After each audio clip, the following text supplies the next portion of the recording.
Hello, BookTube. So one of the traditions I've established on this channel is making a so-called started video whenever I start a new reading project.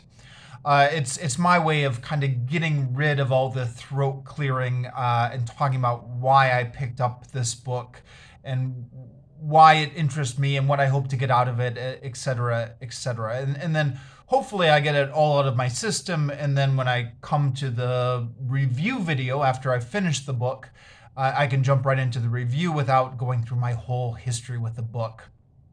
Anyways, that's the tradition I've established on this channel. In some cases, though, it's not always possible to sit down and film a video when I start a new book. For example, when I'm traveling, and that's the case that happened in this particular case.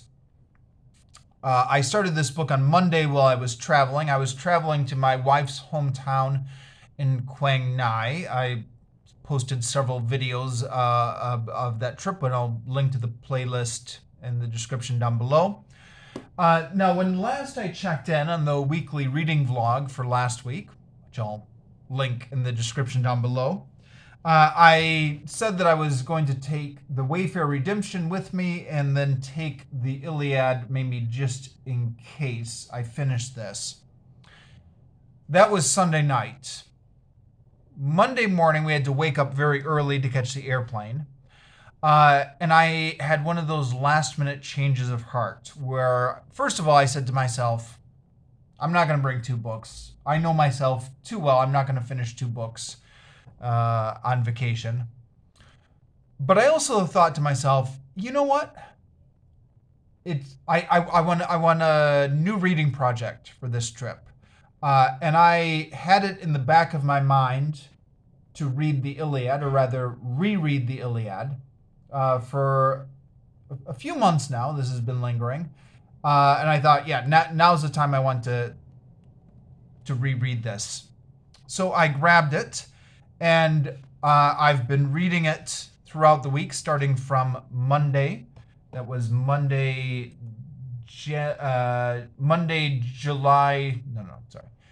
June 27. Excuse me.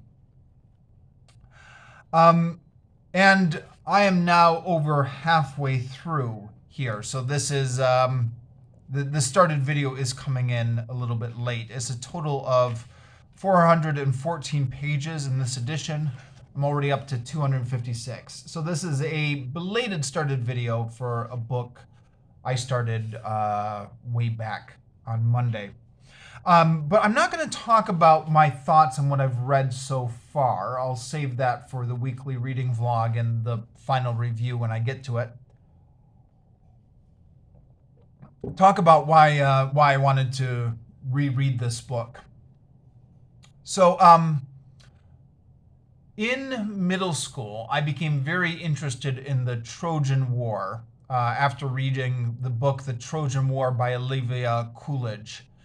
Prior to that book, I knew about the Trojan horse. I think that everybody knows about the Trojan horse, right? And I just figured that was it. It was a stupid little myth about the Trojan horse. And then I stumbled upon Olivia Coolidge's book, The Trojan War. Now, Olivia Coolidge, I don't know, she wrote this book sometime in the 1950s. I believe it's still in print. At any rate, it was in my school library in the early 90s.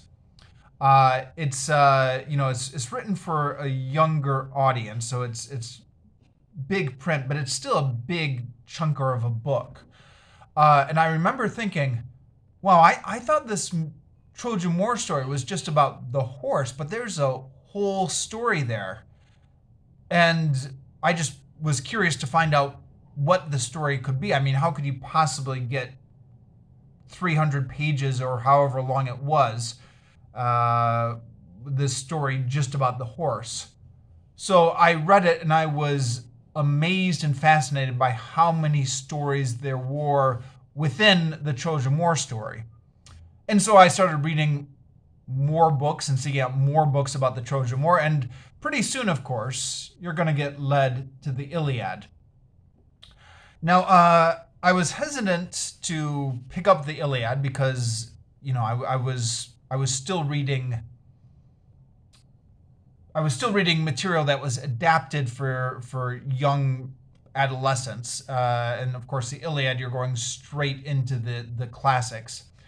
There was a translation of the Iliad at my school, at the school library, which I picked up and I got a few chapters into, but just gave up after a while. I could have stuck with it, but it wasn't grabbing me. The poetic style I found difficult to immerse myself into. But then at a bookstore, I found a prose translation, which made the Iliad read like a novel. And once I got into a prose translation, just absolutely loved it. Now, because I had read a number of retellings of the Trojan War before I got around to the Iliad, I already knew what was going to happen. Now, there are any number of small details in here that I didn't know about. The so and so killed so and so, and so killed so and so. But I already knew the broad beats of the story, which is how it should be by the time you pick up the Iliad, because the Iliad is meant to be read by people who already know the broad beats of the story. That was the audience Homer was writing for.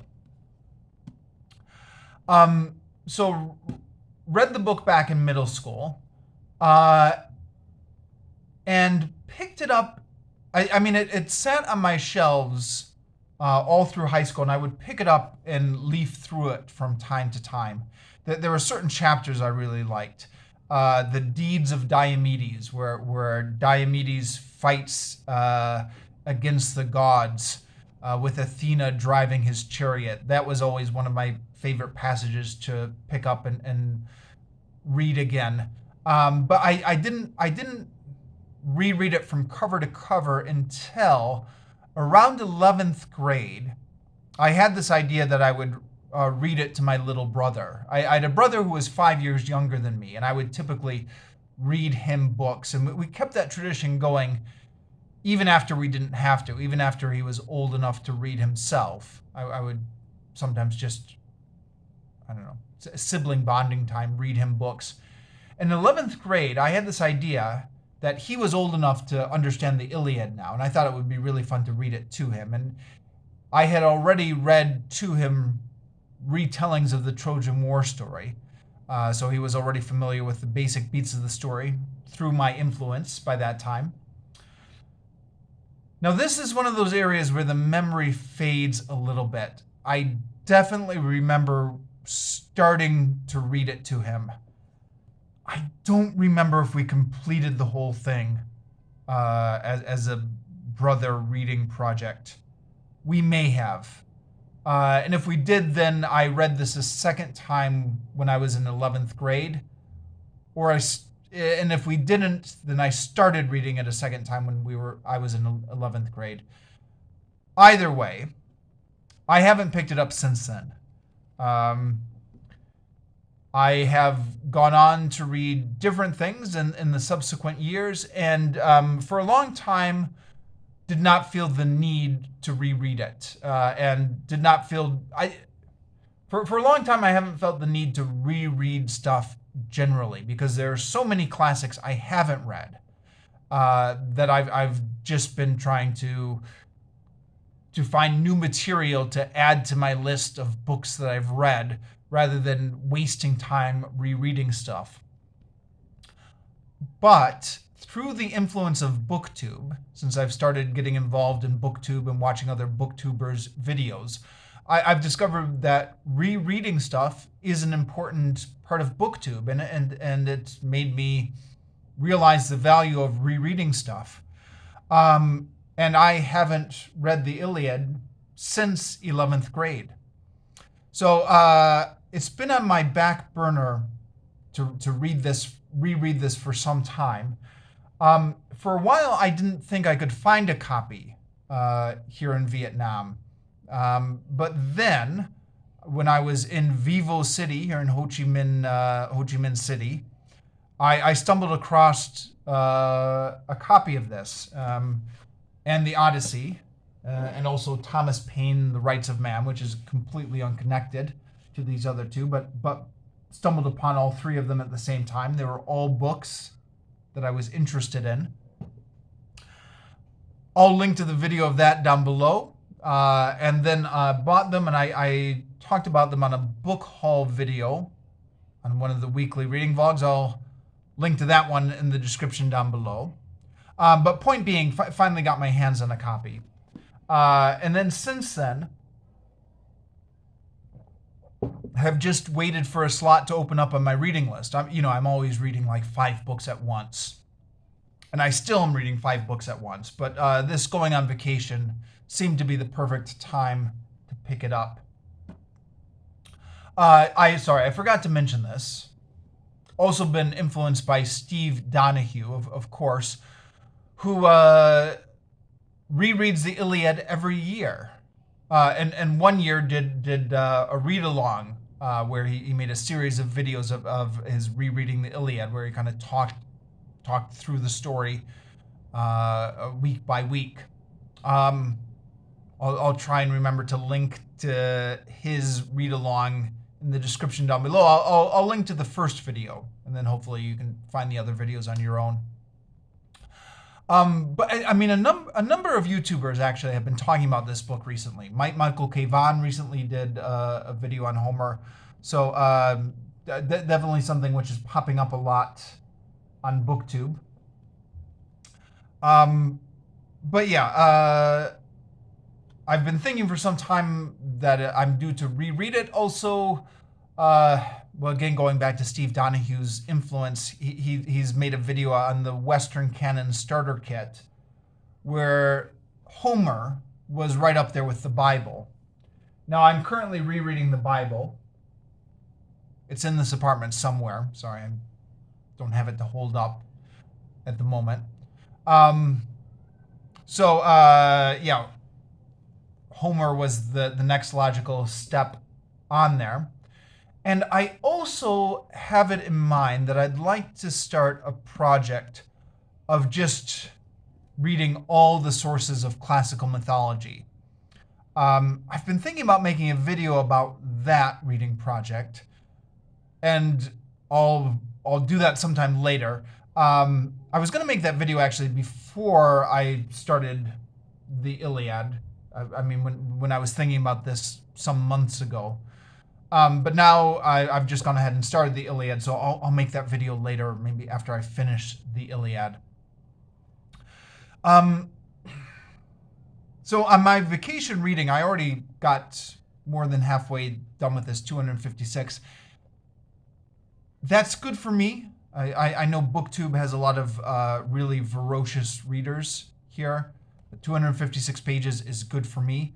For 1 week, my pace is going to slow down now that I'm back at work. But I'm going to try to work through this as quickly as possible because this is only a vacation read. I've got other reads I'm also in the middle of. So don't want to get distracted too long from all those other books I'm halfway through. And yes, when I finish it, I will make a video which I give my thoughts about rereading it. Oh, sorry, another thing I forgot to mention. Sorry, this is the danger of filming videos unscripted and rambling. As luck would have it, I mean, I grabbed this edition just because this is what I found in Vietnam. But it turns out this is the same translation I read when I was in middle and high school by Samuel Butler. The edition I had was touched up a little bit by somebody else later on. Sorry, the version I had was revised by Malcolm M. Wilcock. But this is just the unrevised Samuel Butler translation. You know how stuff will stick in your memory through the years, just little lines and stuff like that. There are a couple lines here that as I've reread them, I remembered them exactly from that translation I had years ago. Um, I think one difference here I'm noticing is that Samuel Butler was using the Roman names for the gods. I'm fairly sure the edition I read was using the Greek names for the gods. I think the reason for that is there was a change round about World War II in what's fashionable in classical mythology. Uh, when Samuel Butler was doing his translation in the 19th century, the fashion was to use the Roman names. Now that's changed to using the Greek names. So that's just a change in the fashion. Okay, anyways, enough rambling. When I finish this video, I'll come back with a full review of it. Sorry, when I finish this reading this book, I'll come back with a full review of it. Ugh.